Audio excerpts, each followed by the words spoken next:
Radhe Krishna and happy Holi. आप सभी कह रहे होंगे हैप्पी होली। जी हाँ, एडवांस में हैप्पी होली। कल तो मैं भी होली खेलने में बिज़ी रहूँगी ना, और अगर होली पर राधे कृष्ण जी का नाम ना लिया जाए तो होली अधूरी रहती है। इसलिए राधे कृष्ण कहते रहिए और होली खेलते रहिए। मुझे पर्सनली होली खेलना बहुत पसंद है और ये मेरा फेवरेट फेस्टिवल है। तो किस किस को होली खेलना मेरी तरह पसंद है, कमेंट सेक्शन में आकर ज़रूर बताएं। आई विश आप सभी की लाइफ भी होली की तरह कलरफुल रहे और आप सभी भी हेल्दी एंड हैप्पी रहें।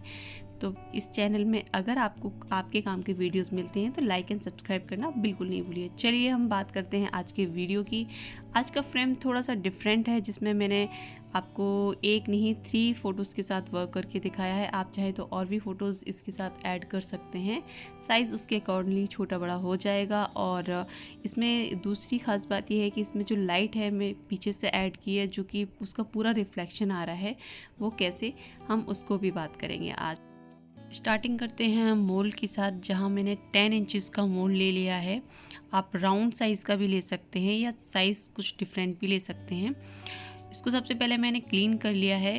वैसे तो मोल्ड क्लीन ही है, बट आपको जो भी न्यू व्यूअर्स हैं उनको दिखाने के लिए कि इसको हम मास्किंग टेप या सेलो टेप की हेल्प से इसमें जो छोटे छोटे डस्ट पार्टिकल्स होते हैं उनको अच्छी तरीके से रिमूव कर लेंगे, क्योंकि बैड वाइप से या वैसे कई बार साफ़ करने के बाद भी थोड़े बहुत डस्ट पार्टिकल्स रह जाते हैं। एमडीएफ मैं हमेशा नीचे इसलिए रखती हूँ क्योंकि एमडीएफ रखने से अगर मुझे इसको कहीं मूव करना है तो इसको ईजिली मूव कर सकते हैं। टोटली इसमें रेजिन 300 ग्राम या थोड़ा सा इससे ज़्यादा भी रख सकते हैं, डिपेंड कि आप इसकी थिकनेस कितना रखना चाहते हैं। यहाँ पे मैं 150 ग्राम रेजिन वन टाइम के लिए बना रही हूँ। और इसमें मैं अच्छे से 150 ग्राम रेजिन में अगर मैं 2:1 रेशियो का रेजिन हार्डनर यूज़ कर रही हूँ तो 100 ग्राम रेजिन एंड 50 ग्राम हार्डनर को मैं यहाँ पर मिक्स कर रही हूँ। और जब भी आप रेजिन या हार्डनर मिक्स करें, इस तरीके से रुक रुक कर बहुत स्लोली डालें, क्योंकि कई बार हम एक साथ पोर कर देते हैं डिस्पोजल ग्लास में और फिर हमें स्केल पर बाद में नंबर्स समझ में आते हैं कि रेजिन या हार्डनर थोड़ा सा ज़्यादा हो गया है। केयरफुली पोर करने के बाद अब इसको हम बहुत स्लोली, बहुत जेंटली इसको हम मिक्स करेंगे, क्योंकि अगर आप स्पीड अप होके इसको करते हैं तो इसमें बबल्स आने के बहुत सारे चांसेस हैं, जो कि बहुत थोड़ा सा डिफ़िकल्ट हो जाता है उन्हें क्योर करना, हो तो जाते हैं। यहाँ पर मैं आपको स्पीड करके वीडियो दिखा रही हूँ इसलिए ऐसा दिख रहा है, अदरवाइज़ इसको बहुत स्लोली और जेंटली हमें मिक्स करना है। मिक्स होने के बाद ये इस तरीके से बिल्कुल क्रिस्टल क्लियर दिखाई देता है। अब यहाँ पे हम पिगमेंट ले लेंगे। पिगमेंट कौन कौन से ले रहे हैं हम, यहाँ पे मैंने सिर्फ पर्ल पिगमेंट लिया है। पर्ल पिगमेंट आप 1 ब्लॉब यहाँ पर ले लेंगे, आइसक्रीम स्टिक की हेल्प से 1 ब्लॉब। जो स्टिक की टिप पर जितना भी पिगमेंट आता है उसको हम 1 ब्लॉब कहेंगे। और इसको भी हम बहुत आराम से अच्छी तरीके से मिक्स कर लेंगे। हम तब तक मिक्स करेंगे जब तक इसमें कोई भी लम्प्स ना रह जाएं। हमें इस चीज़ का बहुत ध्यान रखना है कि कोई भी लम्प्स नहीं रहना चाहिए। हमें बहुत अच्छी तरीके से इसको मिक्स कर लेना है। और मिक्स करने के बाद इसको हम पोर कर देंगे। दैट्स इट, 1 डे का काम फिनिश है। और इसके बाद इसको आप अच्छी तरीके से कवर अप करके, अच्छी तरीके से स्प्रेड करके रख दीजिए और छोड़ दीजिए। नेक्स्ट डे इसको हम देखेंगे। मेक श्योर कि इसको अच्छी तरीके से कवर अप करके रखेंगे। और जब भी आप रेजिन के साथ वर्क करते हैं ग्लव्स ज़रूर वेयर कीजिएगा। मैंने यहाँ पर नहीं किया क्योंकि मैं बैड वाइप की हेल्प से तुरंत क्लीन कर लेती हूँ। अब यहाँ आ गया है नेक्स्ट डे, सेकेंड डे। आप देख पा रहे हैं ये पूरी तरीके से सूख चुका है। और अब मैं सेकेंड डे का मटेरियल आपको दिखा देती हूँ। यहाँ विनाइल स्टिकर है, गोल्ड फॉयल है, स्टोन्स हैं, पर्ल्स हैं और रोज पेटल्स हैं। और ये फेविक्विक की गोल्डन लाइनर है। कोई लोग इसको अलग नेम से जानते हो तो आई डोंट नो। अब यहाँ पे मैंने फ़ोटोज़ इस साइज़ में लेकर और इसको लैमिनेट करवा लिया है। फ़ोटोज़ का साइज़ अराउंड 3.5 इंच होगा। मैं श्योर नहीं हूँ, मुझे याद नहीं है इस टाइम पे ये कितना था। तो 3.5 इंच के अराउंड इसका फ़ोटो का साइज़ होगा। उसके बाद हम 3D लाइनर से इसमें जो हम कट करते हैं ना जब लैमिनेट, तो थोड़ा सा बड़े साइज़ में थोड़ा सा बाहर की तरफ लैमिनेट कट होता है, क्योंकि ये ट्रांसपेरेंट होता है, तभी इसमें रेजिन अंदर नहीं जाएगा। अगर आपने इसको बिल्कुल पास से कट कर दिया तो इसमें रेजिन जाने के चांसेस बहुत ज़्यादा रहते हैं, इसलिए थोड़ा सा बिग साइज़ में आप इसको कट कीजिए और उसी के ऊपर आप 3D लाइनर से थोड़ा सा गोल्डन लाइन इसके ऊपर दे सकते हैं, जो कि बहुत ही डिसेंट लुक देता है जब आप इसको पास से देखेंगे। और अगर आप नहीं भी देना चाहते हैं तो टोटली आपकी चॉइस है, ये टोटली ऑप्शनल है। मुझे यहाँ पे फ़ोटोज़ को हाईलाइट करना था क्योंकि कस्टमर की डिमांड थी कि फ़ोटोज़ को हाईलाइट करना है, इसलिए मैंने यहाँ पर 3D लाइनर का इस तरीके से यूज़ किया है। और इसको बहुत आप आराम से कीजिएगा क्योंकि शेप बिल्कुल इक्वल आना चाहिए, और थिकनेस भी आप बहुत ज़्यादा नहीं देंगे, थोड़ी सी ही थिकनेस देंगे। अब अगर हम डिज़ाइन की बात करें तो डिज़ाइन आप इसमें कुछ और भी यूज़ कर सकते हैं। मैंने यहाँ पिंटरेस्ट इंस्पायर थोड़ा सा बनाया है क्योंकि उसमें रोज़ पेटल्स के साथ और इस तरीके के फ़ोटोज़ के साथ ही वर्क था, कस्टमर की यही डिमांड थी, तो मैंने इस तरीके से बनाया है। आप इसमें, मैं हमेशा अपने हर वीडियो में कहती हूँ कि आप डिज़ाइन के साथ थोड़ा बहुत एक्सपेरिमेंट कर सकते हैं, क्योंकि हमेशा कॉपी हमें नहीं करना चाहिए, थोड़ा सा डिज़ाइन भी हम चेंज कर सकते हैं। तो रोज़ पेटल्स के साथ और या फिर आप क्रिस्टल्स के साथ या पर्ल्स के साथ या फिर कोई भी एलिमेंट अदर तरीके के फ्लावर्स भी आप यूज कर सकते हैं। यहाँ पर मैं इनको लैमिनेट करके एटलीस्ट हाफ एन आवर के लिए इनको ड्राई होने के लिए ज़रूर छोड़ूंगी, क्योंकि अगर आपने डायरेक्ट इनमें मिक्स कर दिया तो इनके ऊपर रेजिन स्प्रेड हो जाएगा, ये पूरी तरीके से मूव हो जाएंगे। यहाँ पर मैं वीडियो स्किप करके दिखा रही हूँ क्योंकि हाफ एन आवर का मैंने इनको रेस्ट दिया था। अब इसके बाद हम फेविकॉल की यहाँ पे मैं पीछे कोटिंग कर दूँगी, क्योंकि मैं नहीं चाहती कि जब मैं इसको लगाऊँ उसके बाद ये बिल्कुल भी रेजिन में मिक्स हों और ये रेजिन डालने के बाद इधर उधर मूव करें, इसलिए फ़ोटोज़ को मैं फ़िक्स कर दूँगी एक जगह पे। और आप फ़ोटोज़ फ़िक्स करने से पहले बहुत इंपॉर्टेंट टिप है ये कि आप पहले प्लेसिंग करके देख लीजिए कि किस जगह पे किस तरीके की प्लेसिंग ठीक लग रही है फ़ोटोज़ की। एक बार आपने अगर फेविकॉल मिक्स करके या लगा दिया तो फिर आप अगर फ़ोटोज़ को मूव करेंगे तो फेविकॉल के जो स्पॉट्स हैं वो फ्रेम पर आ जाएंगे और जो ट्रांसपेरेंट रेजिन डालने के बाद वो क्लियर दिखाई देंगे। इसलिए आप पहले प्लेसिंग करके देख लीजिए, उसके बाद आप फेविकॉल के साथ उनको फिक्स कर दीजिए। अब यहाँ पर विनाइल स्टिकर्स मैंने निकलवाए हैं। विनाइल स्टिकर्स मैंने पहले भी अपनी वीडियोस में बताया है, इस तरीके के होते हैं जिनमें आप कुछ भी प्रिंट करवा के, क्योंकि 3D जो हम स्टिकर्स निकलवाते हैं वो थोड़े से कॉस्टली पड़ते हैं, हर किसी के बजट में नहीं आते हैं। हाँ, अगर कोई अलाउड करता है और उतना बजट देता है तो आप डेफिनेटली उनको भी यूज़ कर सकते हैं।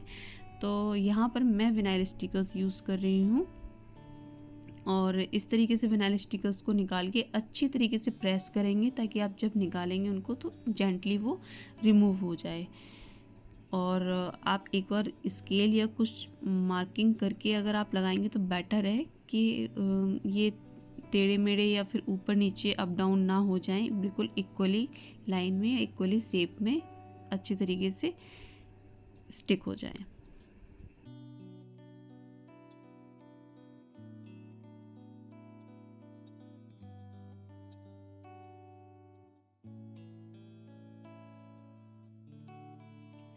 स्टिकर्स ऐड करने के बाद अगर वहाँ पे कोई भी डस्ट पार्टिकल्स हैं तो आप ज़रूर हटा दें वहाँ से, और स्टिकर्स को भी अच्छी तरीके से प्रेस कर दें आप, बिकॉज़ अगर वहाँ पे थोड़ी सी भी एयर रह जाएगी तो वहाँ पे बबल्स आने के चांसेस हैं।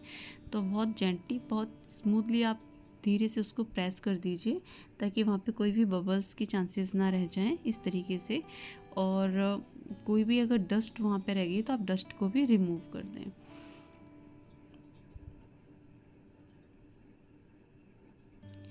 इसके बाद हम थर्ड फ़ोटो को भी ऐड करेंगे और फिर हम रेजिन हार्डनर को मिक्स कर लेंगे।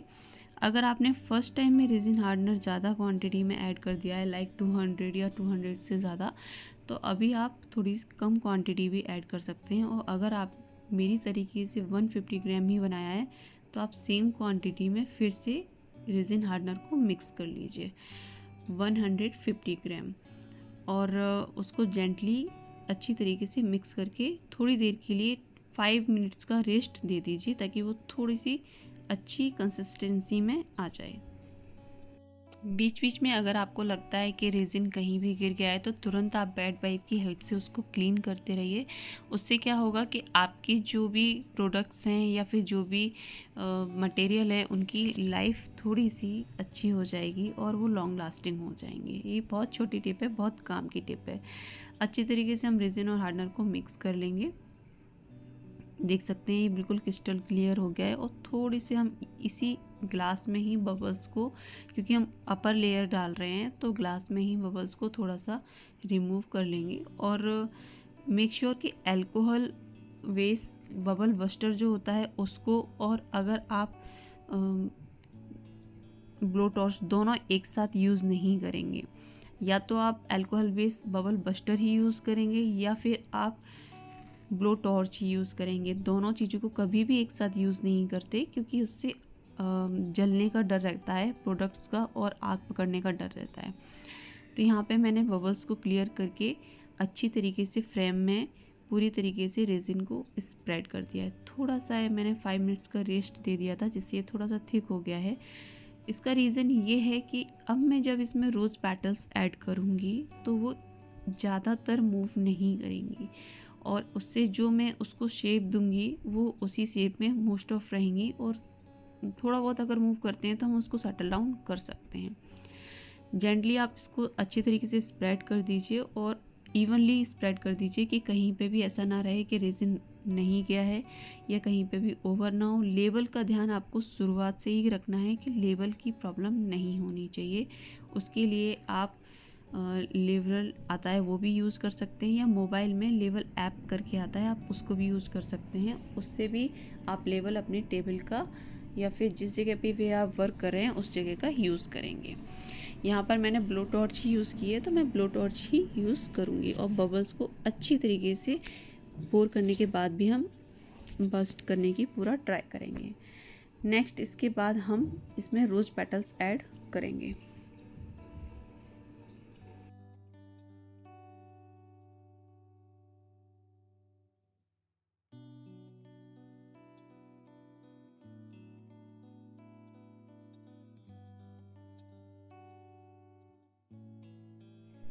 रोज़ पेटल्स को आप क्रश करके भी ऐड कर सकते हैं, या फिर आप कोई और फ्लावर ऐड करना चाहें तो आप वो भी ऐड कर सकते हैं। टोटली आपकी चॉइस है। और इसके साथ साथ आप पर्ल्स है, क्रिस्टल्स हैं, या फिर दूसरी तरीके के कोई भी स्टोन्स हैं उनके साथ भी यूज़ कर सकते हैं। अब कुछ लोग बोलेंगे 3D फ्लावर्स, 3D फ्लावर्स भी आप यूज़ कर सकते हैं रेजिन के बना के। बट क्या होता है कि या तो हम फ़ोटोज़ को हाईलाइट करते हैं या फिर हम जो फ्लावर्स हैं वो थोड़ा सा हाईलाइट होते हैं। तो यहाँ पर मुझे फ़ोटोज़ को हाईलाइट करना था थोड़ा सा, इसलिए मैं सिंपली रोज़ पेटल्स यूज़ कर रही हूँ। रोज़ पेटल्स की खासियत ये भी होती है कि जब इसके साथ लाइट का वर्क आता है तो ये बहुत अच्छा लुक क्रिएट करते हैं, या गोल्डन टच आता है, गोल्डन लुक आता है तो वो भी बहुत अच्छा जाता है। आप यहाँ पे गोल्डन फॉइल की भी एक लाइन दे सकते हैं। मैं आपको इसलिए इतनी सारी वेराइटीज़ बता रही हूँ कि जब भी हम, जो लोग स्टार्टिंग से देख रहे हैं जिनके लिए ये नया नया आर्ट है, वो मतलब थोड़ा सा उनको एक आइडिया हो जाए कि हाँ हम इसमें बहुत सारी चीज़ें ऐड कर सकते हैं या बहुत सारी चीज़ों के साथ वर्क कर सकते हैं। नेक्स्ट अब इसमें हम गोल्डन फॉइल को लेकर, रेजिन में मिक्स नहीं करना है, डायरेक्ट आप गोल्डन फॉइल को ही कहीं कहीं पर आप स्टिक कर देंगे। आप देख सकते हैं मैंने यहाँ पर कहीं कहीं पर गोल्ड फॉइल ऐड की है जिससे एक गोल्डन टच आ जाता है। अगर आपको गोल्डन फॉइल नहीं है आपके पास या आप नहीं ऐड करना चाहते तो आप मेटालिक पर्ल पिगमेंट को ऐड करके कहीं कहीं पे रोज़ पेटल्स के ऊपर स्प्रेड कर सकते हैं। उससे भी एक बहुत शाइनिंग और बहुत अच्छा लुक आ जाता है। और यहाँ पे मैं डिफरेंट तरीके के स्टोन्स और पर्ल्स ऐड कर रही हूँ रैंडमली कहीं पे भी। ऐसा कुछ नहीं है कि आपको एक स्पेसिफिक शेप देना है, रैंडमली स्प्रेड कर रही हूँ। इधर थोड़ा सा एरिया ब्लैंक लग रहा था तो मैंने फ्लावर का थोड़ा सा बंच बनाकर ऐड कर दिया है। अगर आपका रेजिन थोड़ा थिक हो चुका होगा इस टाइम तक तो वो अपने आप ही वहाँ पर रह जाएगा, अदरवाइज़ आप पहले से ही फेविकॉल की हेल्प से उसको ऐड कर सकते हैं।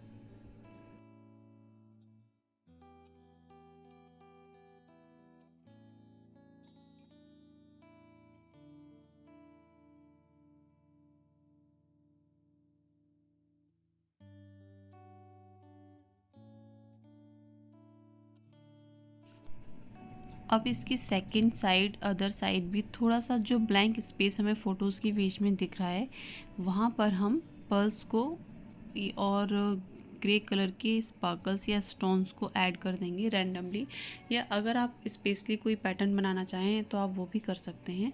पर पर्ल्स ऐड करते टाइम थोड़ा सा आप इस चीज़ का ध्यान रखेंगे कि वो बिल्कुल ही मोल्ड के किनारे पे ना हो, क्योंकि हमें वहाँ पे गोल्डन आउटलाइन देनी है। तो थोड़ा सा आप अंदर की तरफ ही रखेंगे, एक छोटी सी लाइन देने के लिए कि पर्ल्स बिल्कुल मोल्ड से टच होते हुए स्प्रेड ना करें। थोड़ा सा आप बहुत माइनर सा डिस्टेंस ज़रूर दें, जिससे हम वहाँ पे गोल्डन लाइन जब ऐड देंगे तो पर्ल्स उसमें बीच में नहीं आएंगे।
पर्ल्स और स्टोन ऐड करते टाइम थोड़ा सा इस चीज़ का हमें ध्यान रखना होता है कि वो फ़ोटोज़ से ज़्यादा क्लोज़ ना हो, कि जब रेजिन थोड़ा बहुत मूव करे तो फ़ोटोज़ के ऊपर ही पर्ल्स या स्टोन ना आ जाएं, इसलिए हमें थोड़ा सा डिस्टेंस रखना होगा।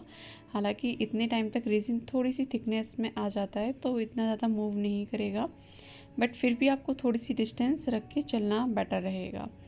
और रोज़ पेटल्स के ऊपर और पर्ल्स के ऊपर थोड़ा सा आप रेजिन और ऊपर से जो बचा हुआ है उसको स्प्रेड कर दीजिए, ताकि वो अच्छी तरीके से, पूरी तरीके से रेजिन से कवर हो जाएं और अच्छी तरीके से स्टिक हो जाए।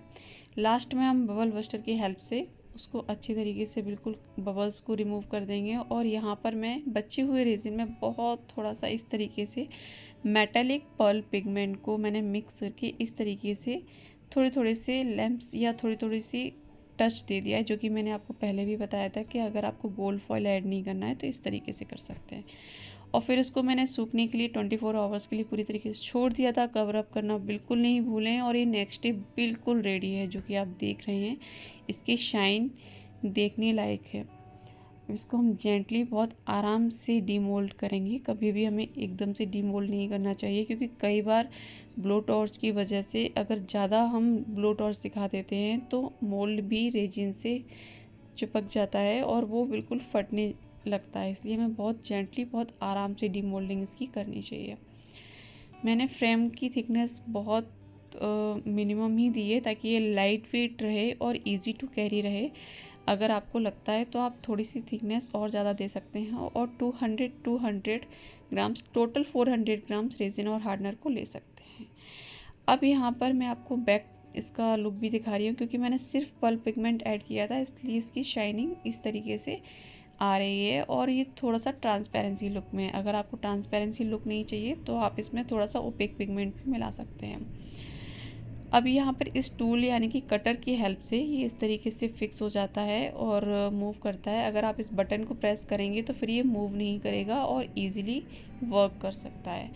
तो इसकी हेल्प से जो जो इसमें शार्पनेस, जहाँ जहाँ पर मुझे शार्पनेस फील हो रही है उसको मैं थोड़ा सा रिमूव करूँगी। क्योंकि मैंने पर्ल्स ऐड करे हैं तो यहाँ पर मैं सैंडिंग मशीन या ड्रिल मशीन का कोई भी हेल्प नहीं लूँगी। अगर आप पर्ल्स ऐड नहीं किए हैं या फिर आपका ऑब्जेक्ट या फिर थोड़ा सा आपका फ्रेम बड़ी साइज़ में है तो आप यहाँ पे सैंडिंग मशीन का भी यूज़ कर सकते हैं। बट यूजुअली मुझे इतनी नीड नहीं है, क्योंकि मेरे फ्रेम में बहुत ज़्यादा शार्पनेस नहीं है, मुझे जस्ट स्मॉल फिनिशिंग देनी है। तो मैं इसी टूल की हेल्प से इसको फिनिशिंग दे दूँगी।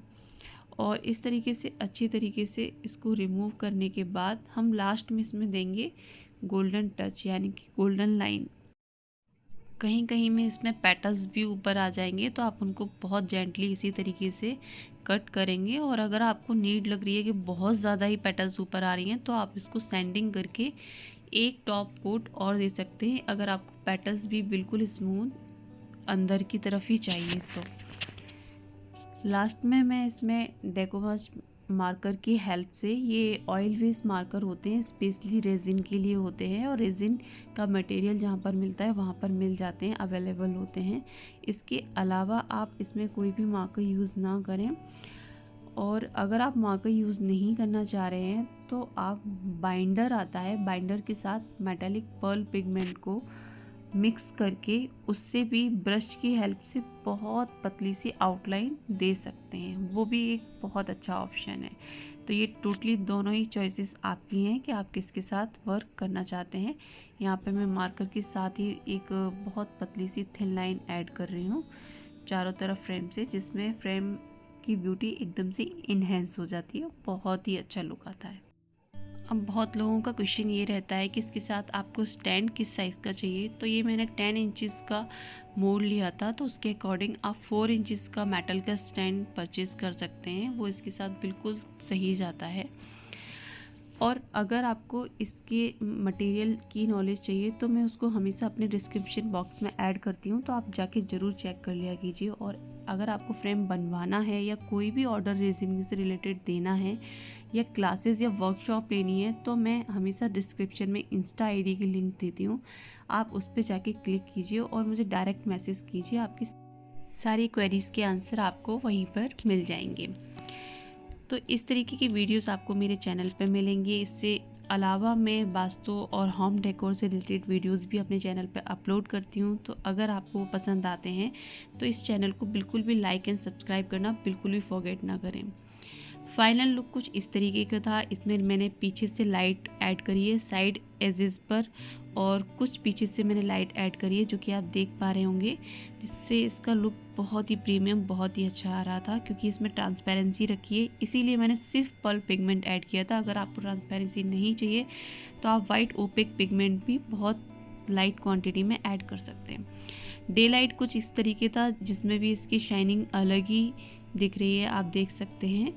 और रोज पेटल्स और पल्स की वजह से इसका लुक बहुत ही डिफरेंट आ रहा है। तो ये था आज का वीडियो, और इसी तरीके की वीडियोस देखने के लिए चैनल को सब्सक्राइब करना बिल्कुल भी नहीं भूलें।